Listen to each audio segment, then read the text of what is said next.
D Rajan அவர்கள், அண்ணாதுரை அவர்கள் மன்னிப்பு கேட்டுவிட்டு அந்த கோயிலிருந்து வந்தேன்.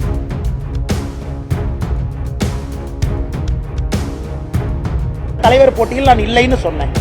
கூட்டணி பொறுத்தவரை தேர்தல் வரும்போதுதான் முடிவு செய்ய முடியும்.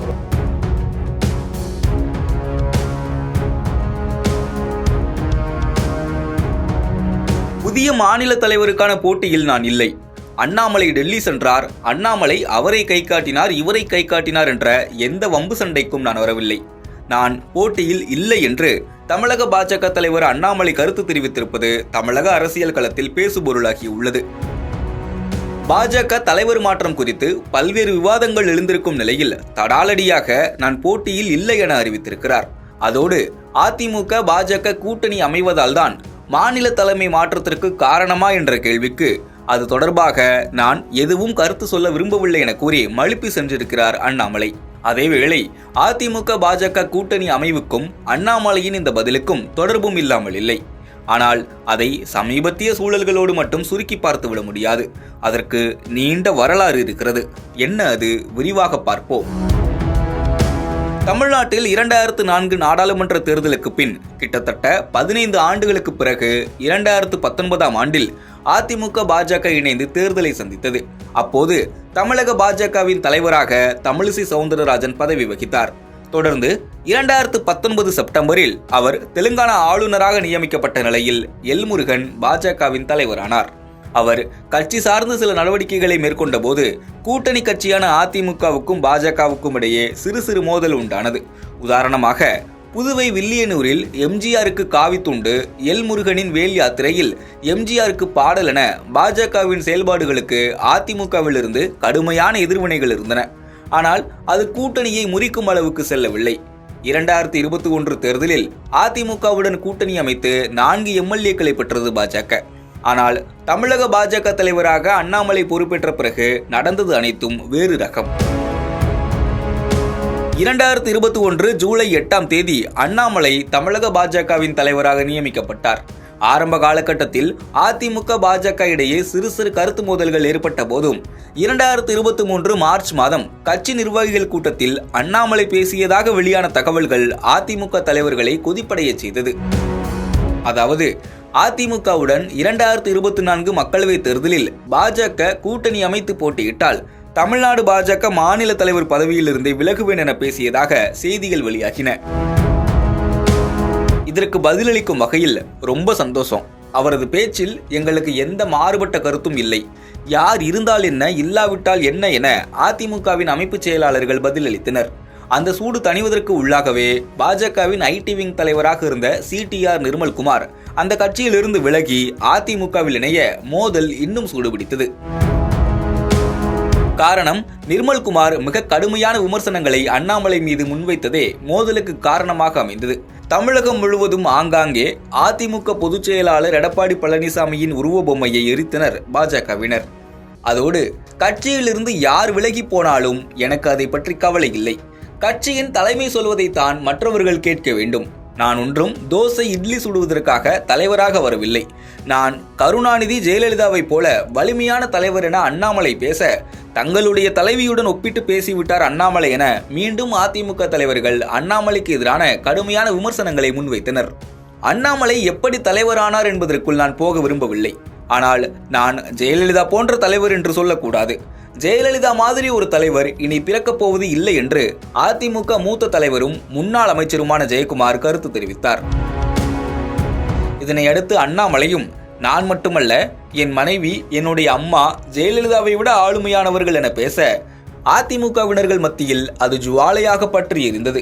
தொடர்ந்து 2023 ஜூன் மாதத்தில் ஆங்கில நாளிதழ் ஒன்றுக்கு பேட்டியளித்தார் அண்ணாமலை. அப்போது ஊழல் வழக்கில் தண்டிக்கப்பட்டு சிறை சென்றவர் ஜெயலலிதா என்று அண்ணாமலை பேச அது மீண்டும் அதிமுக தலைவர்களை கொதிப்படைய செய்தது. ஜெயலலிதாவை பற்றி பேசுவதற்கு எந்த தராதரமும் யோக்கியதையும் அண்ணாமலைக்கு இல்லை. ஊழலை பற்றி பேசுவதற்கு தகுதியற்றவர் அண்ணாமலை. ஒரு கவுன்சிலராக கூட பதவி வகிக்காத அண்ணாமலை மீது அவரின் கட்சியை சார்ந்தவர்களே பல்வேறு ஊழல் குற்றச்சாட்டை சொல்லி இருக்கிறார்கள். ஊழலை பற்றி பேசுவதற்கு தமிழக பாஜகவுக்கு அருகதையே கிடையாது என முன்னாள் அமைச்சர் CV சண்முகம் பதிலடி கொடுத்தார். அதிமுக மாவட்ட செயலாளர்கள் கூட்டத்திலும் அண்ணாமலையின் பேச்சை கண்டித்து தீர்மானமும் நிறைவேற்றப்பட்டது. அதிமுகவினரின் கடுமையான எதிர்ப்புக்கு பிறகு ஜெயலலிதா அம்மையாரின் ஆளுமை குறித்து பாராட்டி பேசியிருக்கிறேன். ஆனால் வழக்கில் அவரை A1 என்று குறிப்பிட்டுள்ளார்கள். அரசியல் காழ்ப்புணர்ச்சி என்று சொல்லலாம். அதற்குள் நான் போக விரும்பவில்லை. அது என் வேலையும் இல்லை. அவர் மறைந்துவிட்டார். அவரை பற்றி பேசுவது சரியாக இருக்காது என அண்ணாமலையிடமிருந்து பதில் வந்தது. தொடர்ந்து அதிமுக பொதுச் செயலாளர் எடப்பாடி பழனிசாமி அண்ணாமலையின் அரசியல் அனுபவம் குறித்தும் விமர்சனம் செய்ய, அரசியலில் யார் முன்னால் வந்தது யார் பின்னால் வந்தது என்பது முக்கியமல்ல, செயல்பாடுகள் தான் முக்கியம் என அண்ணாமலையிடமிருந்து பதில் வந்தது. தொடர்ந்து ஆகஸ்ட் மாதம் கட்சி நிர்வாகிகள் கூட்டத்தில் பேசிய அண்ணாமலை, மதுரையில் ஆகஸ்ட் 20ஆம் தேதி நடந்த அதிமுக மாநாடு குறித்தும் கடுமையான விமர்சனங்களை முன்வைத்தார். அதாவது, அதிமுக மாநாடு பிரம்மாண்டம் இல்லை என ஏற்கனவே சொல்லியிருந்தேன். அதையே தான் இப்போதும் சொல்கிறேன். அந்த மாநாட்டுக்கு வந்தவர்களில் 90% பேர் பணம் கொடுத்து கூட்டிக் கொண்டு வரப்பட்டவர்கள். அதிமுகவுக்கு வாக்கு வங்கி எதுவும் அதிகரிக்கவில்லை என பேசியிருந்தார்.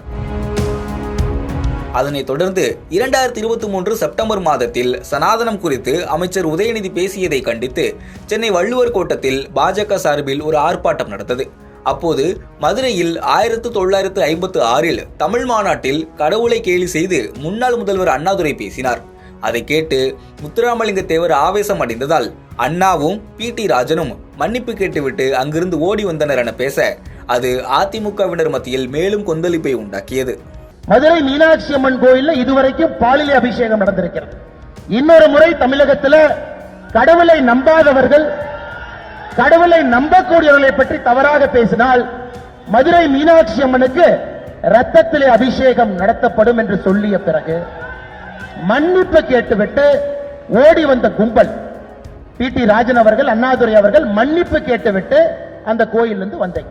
இதனை அடுத்து செய்தியாளர்களை சந்தித்த முன்னாள் அமைச்சர் ஜெயக்குமார், பாஜகவுடன் கூட்டணி இல்லை, தேர்தல் வரும்போதுதான் அது குறித்து முடிவு செய்யப்படும். அதிமுக கூட்டணியில் பாஜக இல்லை, இதுதான் எங்களுடைய நிலைப்பாடு. இனிமேல் அண்ணாமலை எங்களது தலைவர்கள் குறித்து விமர்சனம் செய்தால் கடுமையான விமர்சனங்களை அண்ணாமலை சந்திக்க நேரிடும் என்று முதல் முறையாக பாஜகவுடன் கூட்டணி இல்லை என கருத்து தெரிவித்தார். பிறகு அண்ணா விமர்சனம் பண்றது, அதுக்கப்புறம் பெரியார் விமர்சனம் பண்றது, கழக பூச்சார் விமர்சனம் பண்றதுனா எப்படி அதை ஏற்றுக்க முடியும்? எந்த தன்மான தொண்டனை ஏற்றுக்க முடியாது. அதனால நான் ஒரே விஷயம் சொல்றேன், கூட்டணி பொறுத்தவரை தேர்தல் வரும்போது தான் முடிவு செய்ய முடியும். அதனைத் தொடர்ந்து அதிமுக மாவட்ட செயலாளர்கள் கூட்டத்திலும் கூட்டணி இல்லை என தீர்மானம் நிறைவேற்றப்பட்டது. தொடர்ந்து அதிமுக பாஜக கூட்டணி முறிந்தது. 2024 தேர்தலை அதிமுகவும் பாஜகவும் தனி அணியாக சந்தித்தன. அதற்கு முன்பும் சரி பின்பும் சரி, ஊழல் பட்டியல், டாஸ்மாக் உள்ளிட்ட பல்வேறு விஷயங்களில் அதிமுக பாஜக தலைவர்களிடையே கருத்து மோதல்கள் வெடித்தன. ஒருபுறம் அண்ணாமலை, முன்னாள் முதலமைச்சர் எடப்பாடி பழனிசாமி எதுவும் புரியாமல் பேசுகிறார் என்பது ஆச்சரியம், வருத்தம் மட்டுமல்ல, அது நகைச்சுவை. எல்லையோர மாநிலங்களில் எந்த அளவுக்கு போதைப் பொருட்களை பிடிக்கிறார்கள் என்பதுதான் அவர்களது திறமை. முன்னாள் முதலமைச்சர் இதனை புரிந்து கொள்ள வேண்டும். அரைவேக்காட்டுத்தனமாக பதில் சொல்லக்கூடாது. பாஜக ஆளும் குஜராத்தில்தான் அதிகமான போதைப் பொருட்களை பிடிக்கிறார்கள் என்ற எடப்பாடி பழனிசாமியின் விமர்சனத்திற்கு அண்ணாமலை கருத்து தெரிவிக்க, மறுபுறம் பாஜகவுக்கு புதிதாக ஒரு தலைவர் வந்துள்ளார். பேட்டி கொடுப்பது மட்டுமே அவர் வேலை. விமானத்தில் ஏறும் போதும் இறங்கும் போதும் பேட்டி கொடுத்து கொண்டிருக்கிறார். தலைவர்கள் பல வழியில் மக்களை சந்திப்பார்கள்.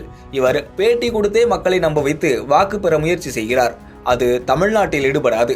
இங்கு உழைப்பவர்களுக்கு மட்டுமே மரியாதை கிடைக்கும். இங்கு அதிமுக தான் உழைக்கிற கட்சி. நீங்கள் எவ்வளவு பேட்டி கொடுத்தாலும் அது எடுபடாது என அண்ணாமலையை எடப்பாடி பழனிசாமி மிக காட்டமாக விமர்சித்திருந்தார். அதிமுக பாஜக மோதல் என்பது ஏறக்குறைய எடப்பாடி பழனிசாமி அண்ணாமலை மோதலாக வந்து நின்றது. 2024 தேர்தலுக்கு பிறகு அதிமுக என்கிற கட்சியே இருக்காது என சாபமிட்டார் அண்ணாமலை. தேர்தலுக்கு பிறகு அண்ணாமலையின் லண்டன் பயணம் உள்ளிட்ட பல்வேறு காரணங்களால் அதிமுக பாஜக மோதல் கொஞ்சம் தணிந்தது. இந்நிலையில் 2026 சட்டமன்ற தேர்தலில் மீண்டும் பழைய கூட்டணியை புதுப்பிக்க முடிவு செய்திருக்கிறது பாஜக தலைமை. அதிமுக பொதுச் செயலாளர் எடப்பாடி பழனிசாமி உள்ளிட்ட முன்னணி தலைவர்கள் உள்துறை அமைச்சர் அமித்ஷாவை சந்தித்தனர். அந்த சந்திப்பு நடந்த அன்று இரவே உள்துறை அமைச்சர் அமித்ஷா தனது எக்ஸ் வலைதள பக்கத்தில் 2026ஆம் ஆண்டு தமிழகத்தில் தேசிய ஜனநாயக கூட்டணி அரசு அமைந்த பிறகு மது வெள்ளமும் ஊழல் புயலும் முடிவுக்கு வந்துவிடும் என பதிவிட்டிருந்தார். அது மட்டுமின்றி அதிமுக பாஜக கூட்டணி குறித்து பேச்சுவார்த்தை நடந்து வருகிறது என்றும் உரிய நேரத்தில் அறிவிக்கப்படும் எனவும் நிகழ்ச்சி ஒன்றில் பேசினார். டெல்லியில் நடந்த சந்திப்பின் போது பாஜக தலைவரான அண்ணாமலையின் அணுகுமுறை குறித்தும் அமித்ஷாவிடம் அதிமுக மூத்த தலைவர்கள் புகார் வாசித்ததாக சொல்லப்படுகிறது. அதன் அடிப்படையிலேயே உடனடியாக அண்ணாமலை டெல்லிக்கு வரவழைக்கப்பட்டார் என்றும் சொல்லப்படுகிறது.